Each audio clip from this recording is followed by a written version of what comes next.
सारी प्रशंसा अल्लाह के लिए है, जो अत्यंत कृपालु, अत्यंत दयावान, समस्त लोगों का पालनहार है। हम उसकी असीम दया के लिए उसकी स्तुति करते हैं, जो सभी चीज़ों को व्याप्त करती है।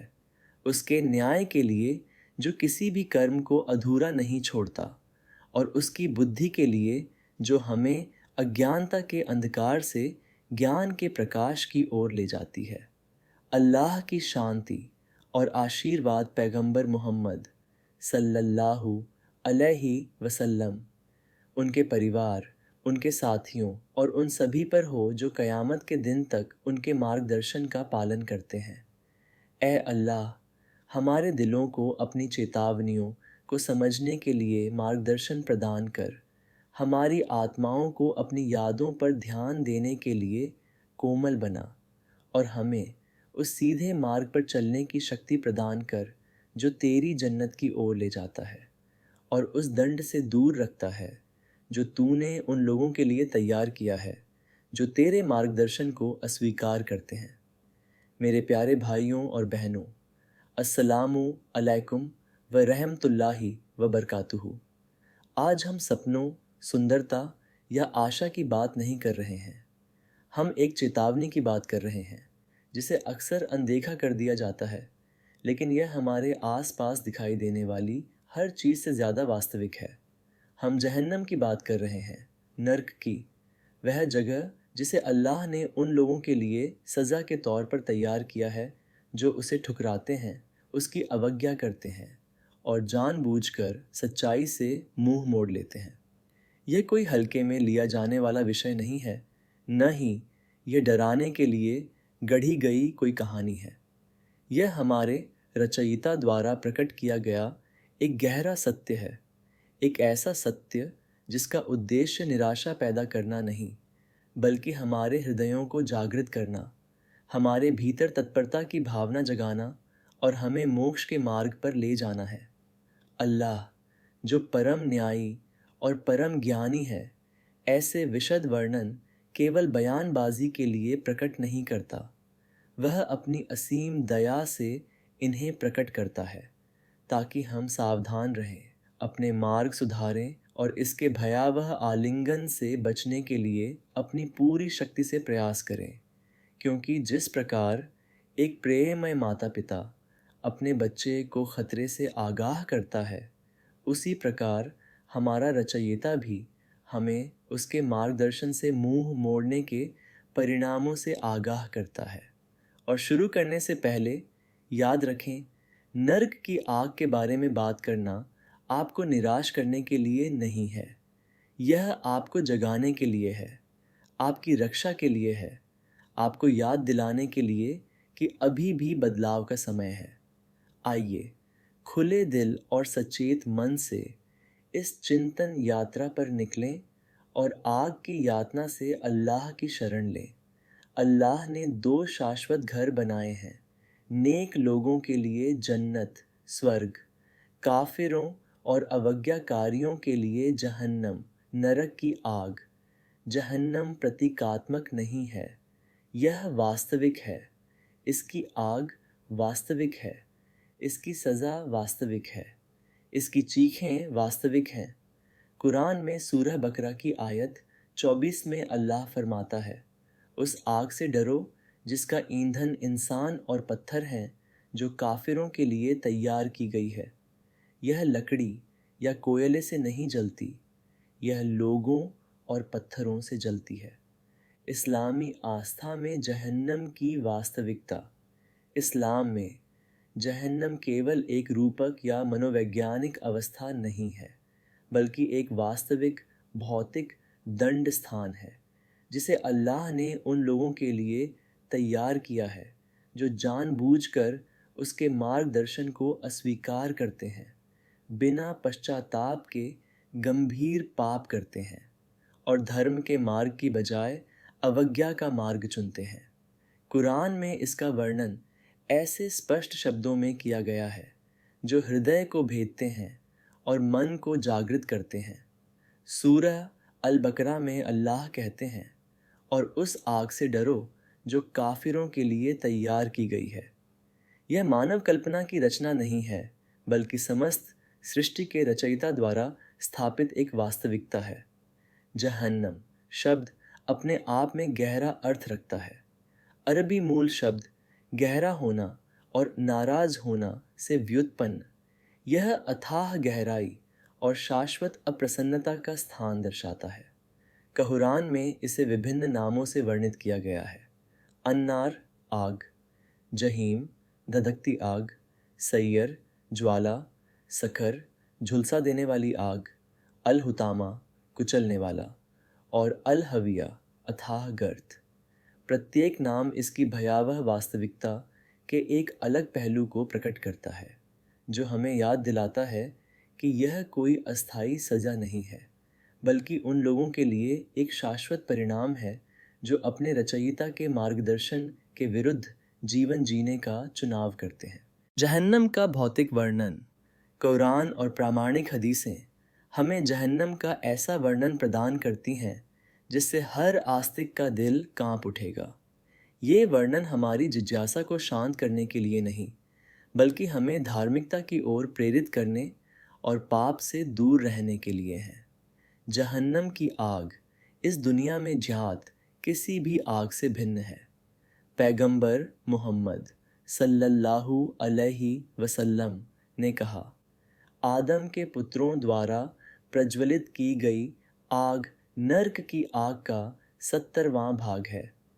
जब साथियों ने आश्चर्य व्यक्त किया तो उसने आगे कहा, यह 69 भागों से बढ़ गया है। प्रत्येक भाग इस सांसारिक आग के समान गर्म है। इस आग का ईंधन पत्थर और इंसान दोनों हैं, जैसा कि अल्लाह हमें बताता है। ए ईमान वालों, अपने आप को और अपने परिवारों को उस आग से बचाओ जिसका ईंधन इंसान और पत्थर है। यह ऐसी आग नहीं है जो भस्म करके बुझा दे, बल्कि यह ऐसी आग है जो हमेशा जलती रहती है, अपने निवासियों की त्वचा और मांस को नया करती है ताकि वे इसकी यातना को महसूस करते रहें। जहन्नम की गहराई इंसान की समझ से परे है। पैगंबर मुहम्मद सल्लल्लाहु अलैहि वसल्लम ने वर्णन किया है कि इसमें फेंका गया एक पत्थर इसकी तह तक पहुंचने से पहले 70 साल तक गिरता रहेगा। इसकी चौड़ाई भी उतनी ही विशाल है। ऐसा कहा जाता है कि नर्क में एक काफिर के 2 कंधों के बीच की दूरी एक तेज सवार के 3 दिन के सफ़र के बराबर होगी।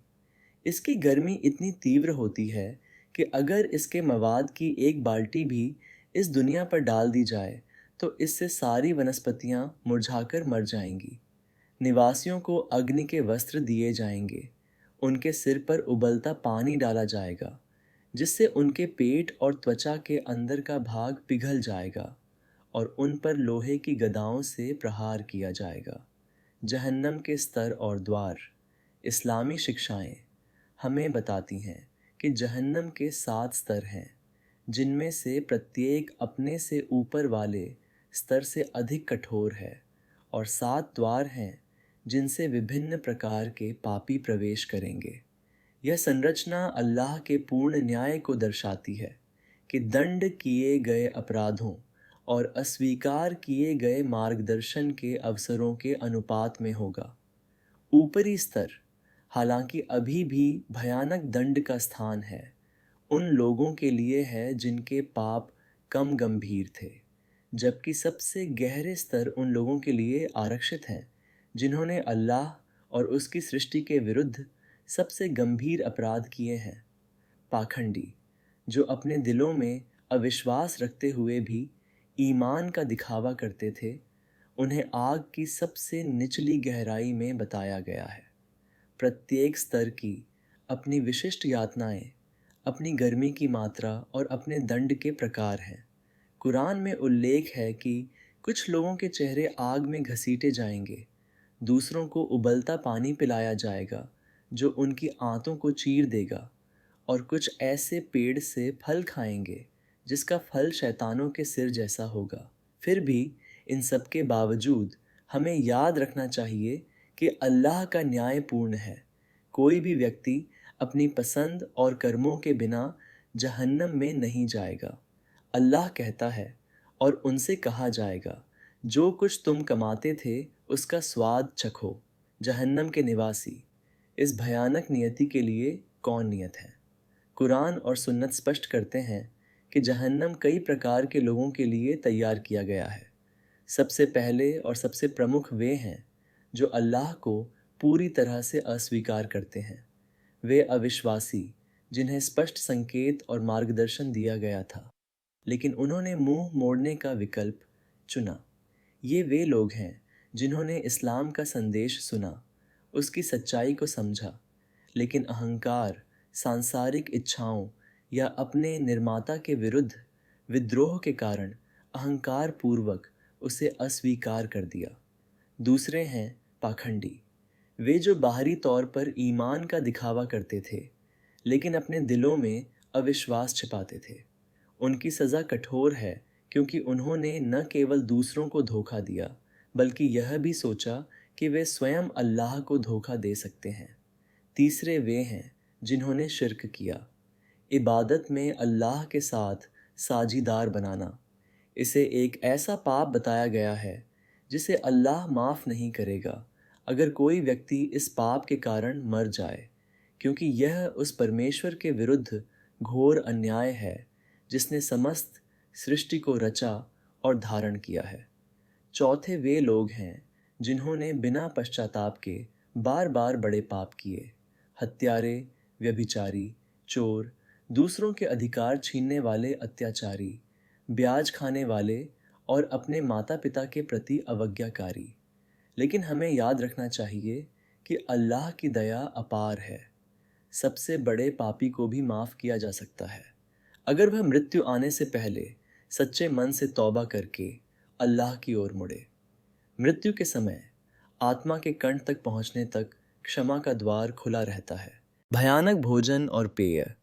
नरक के निवासी असहनीय प्यास और भूख से भस्म हो जाएंगे, फिर भी उनका भोजन उनकी पीड़ा को और बढ़ा देगा। उनका भोजन झक्कुम के पेड़ से होगा। अल्लाह सूरह अस-सफ़ाफ़ात आयत 68 और 66 में इसका वर्णन करते हैं। क्या यह ठहरने के लिए बेहतर है या झक्कुम का पेड़? निस्संदेह हमने इसे जालिमों के लिए यातना बना दिया है। निस्संदेह यह एक ऐसा पेड़ है जो जहन्नम की तलहटी से निकलता है। इसके फल शैतानों के सिर जैसे हैं और निस्संदेह वे इससे खाएंगे और इससे अपना पेट भरेंगे। यह एक ऐसा पेड़ है जिसका फल इतना घिनौना, इतना कड़वा, इतना झुलसाने वाला है कि इसकी तुलना शैतानों के सिर से की जाती है। फिर भी अत्यधिक भूख से प्रेरित होकर वे इसे खाने के लिए मजबूर होंगे, केवल यह उनके पेट में पिघले हुए शीशे की तरह उबलने के लिए। और उनके पीने का क्या? यह उबलता पानी और घिसलीन होगा। घिसलीन जहन्नम के लोगों के शरीर से निकलने वाला स्राव है, मवाद, खून और सड़ता हुआ मांस। सूरह मोहम्मद आयत 15 में अल्लाह कहते हैं, और उन्हें उबलता पानी पिलाया जाएगा जो उनकी आंतों को चीर देगा।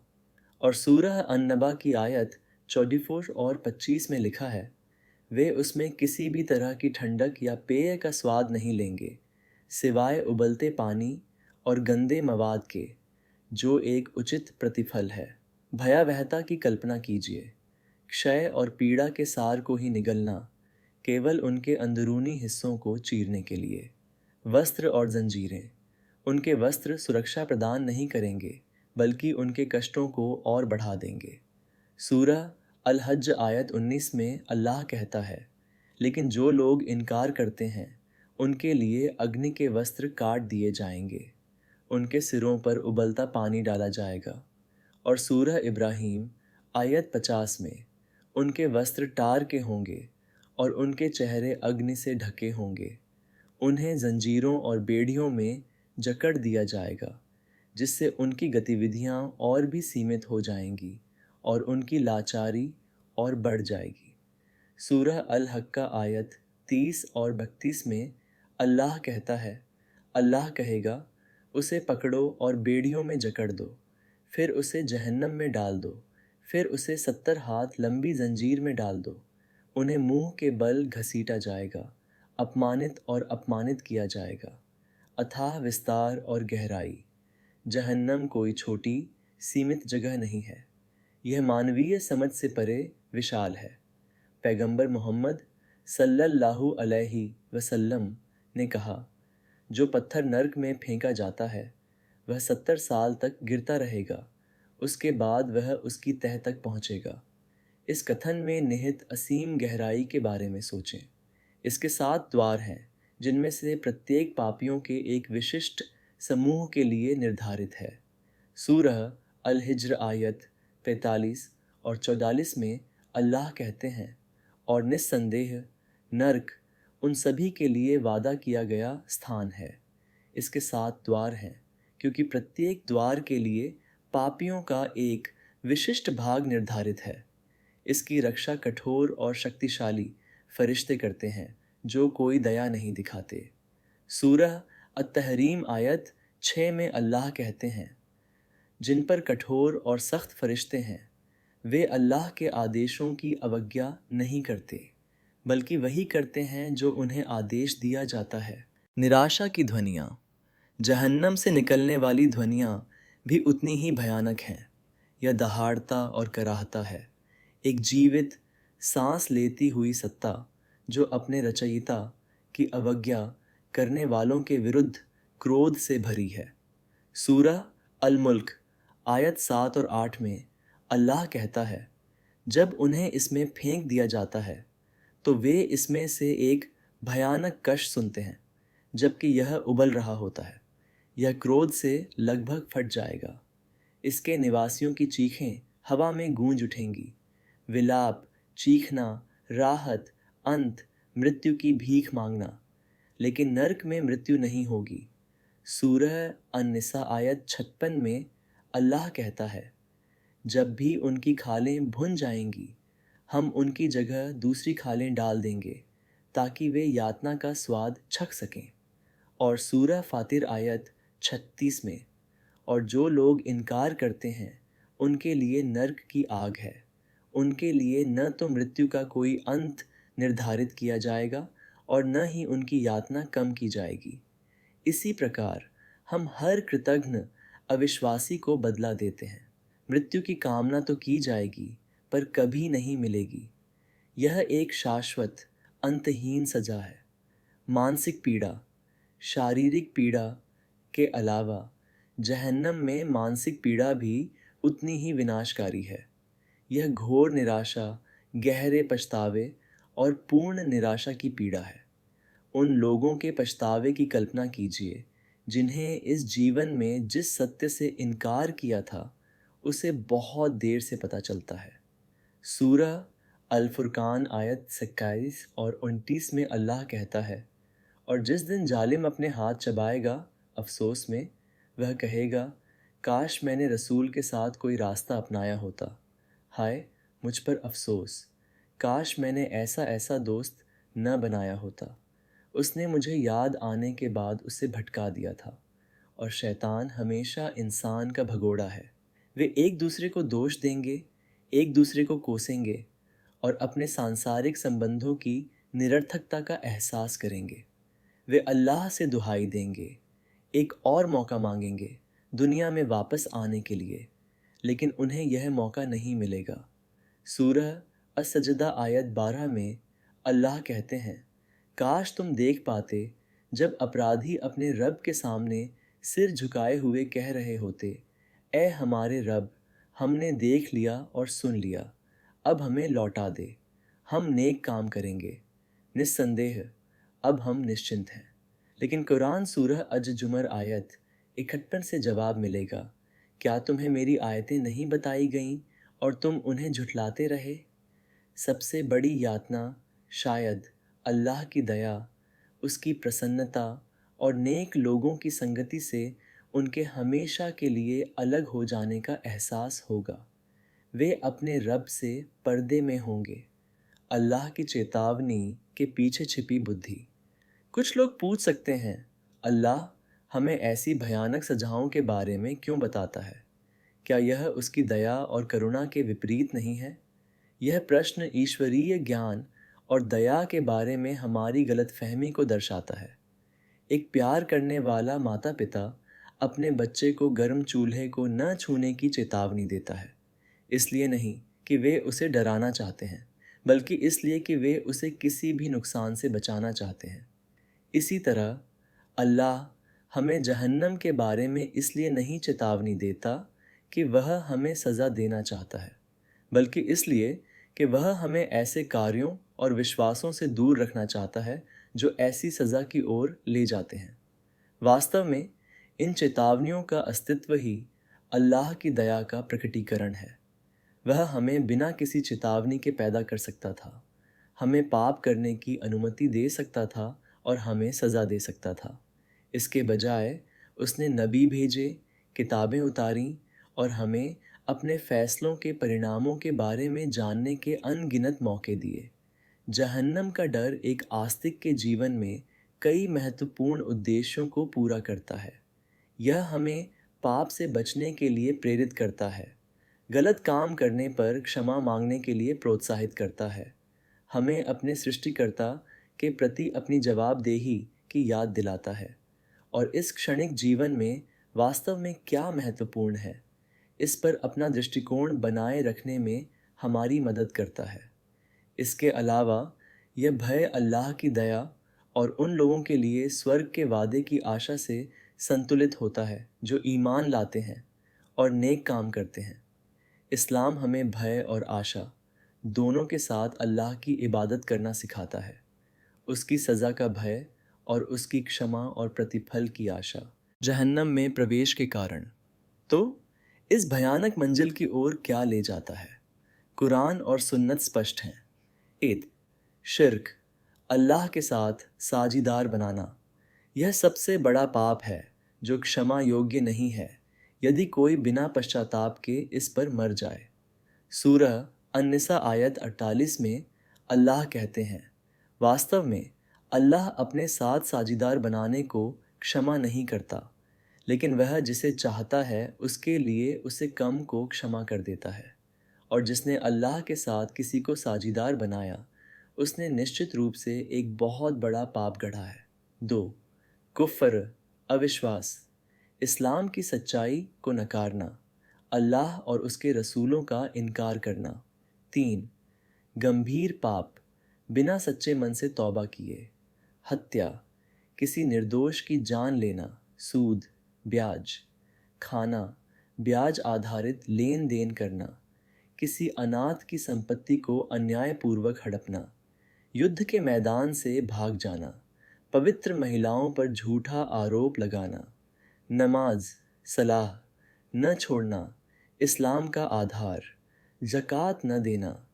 माता पिता की अवज्ञा, एक बड़ा पाप जो अल्लाह के प्रकोप का कारण बनता है। चुगली और बदनामी, प्रतिष्ठा को नष्ट करना और झूठ फैलाना। अहंकार और घमंड, सच्चाई को नकारना और दूसरों को नीचा देखना। पैगंबर सल्लल्लाहु अलैहि वसल्लम ने कहा, जिस किसी के दिल में कण भर भी घमंड होगा वह जन्नत में प्रवेश नहीं करेगा। पाखंड, बाहरी तौर पर ईमान का दावा करना जबकि अंदर से अविश्वास या बुरे इरादे पालना। अन्याय और उत्पीड़न, दूसरों खासकर कमज़ोर और असहाय लोगों के साथ अन्याय करना। चेतावनियाँ और अनुस्मारक, मेरे प्यारे भाइयों और बहनों, जहन्नम का वर्णन हमें भय से पंगु बनाने के लिए नहीं बल्कि हमें प्रेरित करने के लिए है। यह हमें इस सांसारिक जीवन की संक्षिप्तता और महत्वहीनता की स्पष्ट याद दिलाता है जो आगे आने वाली अनंत काल की तुलना में है। हम जो भी सांस लेते हैं, जो भी पल जीते हैं, वह अल्लाह की प्रसन्नता प्राप्त करने, जन्नत स्वर्गथ में अपना स्थान सुरक्षित करने और ख़ुद को आग से दूर रखने का एक अवसर है। पैगंबर सल्लल्लाहु अलैहि वसल्लम अपनी दुआओं में नर्क की यातना से शरण मांगते थे। उन्होंने हमें तशहुद की नमाज के बाद यह कहना सिखाया, ए अल्लाह, मैं तेरी शरण में आता हूँ नर्क की यातना से, कब्र की यातना से, ज़िंदगी और मौत की परीक्षाओं से, और दज्जाल ईसा विरोधी के परीक्षण की बुराई से। यह जीवन एक परीक्षा है, एक क्षण भंगुर यात्रा है। हमारे कर्म, हमारे शब्द, हमारे इरादे सब दर्ज हो रहे हैं। क़यामत का दिन हिसाब किताब का दिन होगा, जहाँ हर आत्मा को उसके कर्मों का बदला दिया जाएगा। मोक्ष का मार्ग। तो इस भयावह नियति से खुद को और अपने परिवार को बचाने के लिए हमें क्या करना चाहिए? एत तौहीद, शुद्ध एकेश्वरवाद। अल्लाह को एकमात्र ईश्वर माने, बिना किसी साझी या बराबरी के। सारी इबादत उसी की ओर करें, यही हमारे ईमान की बुनियाद है। 2. सच्चा पश्चाताप, तौबा। अपने पापों के लिए सच्चे पश्चाताप के साथ अल्लाह की ओर मुड़ें, उन्हें न दोहराने का संकल्प लें और उनसे क्षमा याचना करें। अल्लाह अत्यंत क्षमाशील है और उसकी दया सभी चीज़ों को समाहित करती है। 3. नमाज, सलाह स्थापित करें। 5 नमाजें नियमित रूप से श्रद्धा और विनम्रता के साथ अदा करें। प्रार्थना, अल्लाह से हमारा सीधा संबंध है। 4. ज़कात और दान सदका दें, अपने धन को शुद्ध करें और ज़रूरतमंदों की मदद करें। 5. रमज़ान में रोज़ा रखें, इस्लाम के इस स्तंभ को पूरा करें जो आत्मा को शुद्ध करता है। 6. हज करें, यदि संभव हो मक्का की तीर्थ यात्रा पूरी करें। 7. पैगंबर सल्लल्लाहु अलैहि वसल्लम की सुन्नत का पालन करें, उनके चरित्र, उनकी शिक्षाओं और उनके जीवन शैली का अनुकरण करें। 8. कुरान पढ़ें और उस पर मनन करें। अल्लाह के वचन हमारे दिलों में उतरें और हमारे कार्यों का मार्गदर्शन करें। 9. अपनी ज़बान और अंगों की रक्षा करें। चुगली, निंदा, गपशप, झूठ, धोखाधड़ी और सभी प्रकार के अन्याय से बचें। 10. माता पिता के प्रति कर्तव्यनिष्ठ और रिश्तेदारों के प्रति दयालु बनें। मजबूत पारिवारिक संबंध बनाए रखें। 11. अच्छा चरित्र अखलाक रखें। ईमानदार, भरोसेमंद, धैर्यवान, क्षमाशील, विनम्र और सभी प्राणियों के प्रति दयालु बने। 12. ज्ञान प्राप्त करें, अपने दीन धर्म के बारे में जानें ताकि हम अल्लाह की सही ढंग से इबादत कर सकें। 13. अच्छाई का आह्वान और बुराई से रोकें, अम्र बिल मारूफ व नहीं अनिल मुनकर। दूसरों को अच्छाई करने के लिए प्रोत्साहित करें और उन्हें ज्ञान और नम्रता के साथ बुराई से हतोत्साहित करें। याद रखें, अल्लाह अत्यंत दयालु है। वह नहीं चाहता कि उसके बंदे नर्क में जाएं। उसने हमें मोक्ष का मार्ग दिखाया है और अपने असीम प्रेम और करुणा से विनाश के मार्ग से सावधान किया है। इन चेतावनियों का उद्देश्य हमें जन्नत, आनंद और सुख के शाश्वत निवास के लिए प्रयास करने के लिए प्रेरित करना है, जहां हम धर्मी लोगों की संगति में होंगे और सबसे महत्वपूर्ण बात, अल्लाह की प्रसन्नता प्राप्त करेंगे। हम उन लोगों में से न हों जो असावधान हैं, जो इस संसार के क्षण भंगुर सुखों में लिप्त हैं और अंतिम लक्ष्य को भूल गए हैं। आइए हम हर पल का उपयोग उस दिन की तैयारी में करें जब हमें केवल एक स्वस्थ हृदय और नेक कर्मों के अलावा कुछ भी लाभ नहीं पहुंचाएगा। सभी प्रशंसा अल्लाह के लिए है, जिसने हमें बनाया और हमें पालता है, जो हमारा मार्गदर्शन करता है और हमें सावधान करता है। हम उससे उसके सुंदर नामों और उसकी उत्कृष्ट विशेषताओं के द्वारा प्रार्थना करते हैं कि वह हमें नर्क की यातना से बचाए, हमें जन्नत के निवासियों में से बनाए और हमें अपनी अंतिम सांस तक अपने मार्ग पर दृढ़ रहने की शक्ति प्रदान करे।